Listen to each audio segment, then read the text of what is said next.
అయితే మీరు చేస్తున్నటువంటి మీ ఈ గోడు, మీ బాధని ప్రభుత్వం పట్టించుకోలేకుంటే ఏంటి రానున్న రోజుల్లో మీ కార్యాచరణ ఏముంటుంది? మేము వర్గీకరణ విషయంలో ఇది 30 సంవత్సరాలుగా నలుగుతుంది కదా.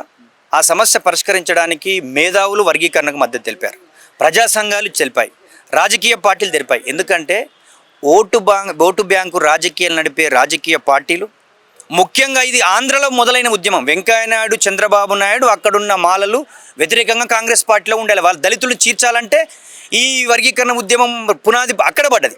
కానీ తెలంగాణలో మాత్రం మాల సామాజిక వర్గం మాదిగల కన్నా వెనుకబడ్డారని మేము వర్గీకరణ జరగకముందే చెప్పుకుంటూ వస్తున్నాం. కానీ మా యొక్క రిప్రజెంటేషన్ కానీ మా వినతులు కానీ ఈ యొక్క కాంగ్రెస్ రేవంత్ రెడ్డి ప్రభుత్వం వినలేదు. భవిష్యత్తులో రేపు స్థానిక ఎన్నికలు ఉంటాయి. అంతేకాకుండా మేధావి వర్గం ఈరోజు తెలంగాణ ఇప్పుడు ఏ విధంగా వర్గీకరణ మద్దతు తెలిపారో మేధావి వర్గాన్ని, రాజకీయ పార్టీలను కూడా మాకు జరుగుతున్న విషయాన్ని రిప్రజెంటేషన్ రూపంలో వాళ్ళ దగ్గర కూడా వెళ్తాం. తప్పకుండా రోస్టర్ పాయింట్ మార్చేటువంటి ఉద్యమం, దీంతో పాటుగా క్షేత్రస్థాయిలో ఉన్న మా విద్యార్థులు, మా యువకులు, మా మాల సమాజాన్ని మన డిసెంబర్ 1కి అయితే ఏ విధంగా 10 లక్షల మందితో మేము ఏ విధంగా పెద్ద బహిరంగ సభ నిర్వహించామో ప్రతి జిల్లాలో, ప్రతి డివిజన్లో, గ్రేటర్ హైదరాబాదులో మండల్ విలేజ్ వరకు కూడా నిర్మాణమైన పాత్రను పోషించబోతా ఉన్నాం. కాంగ్రెస్ పార్టీని ముఖ్యంగా రేవంత్ రెడ్డి ప్రభుత్వాన్ని బొందబెట్టేటువంటి ఒక ఉద్యమానికి అయితే పునాది పడతా ఉంది.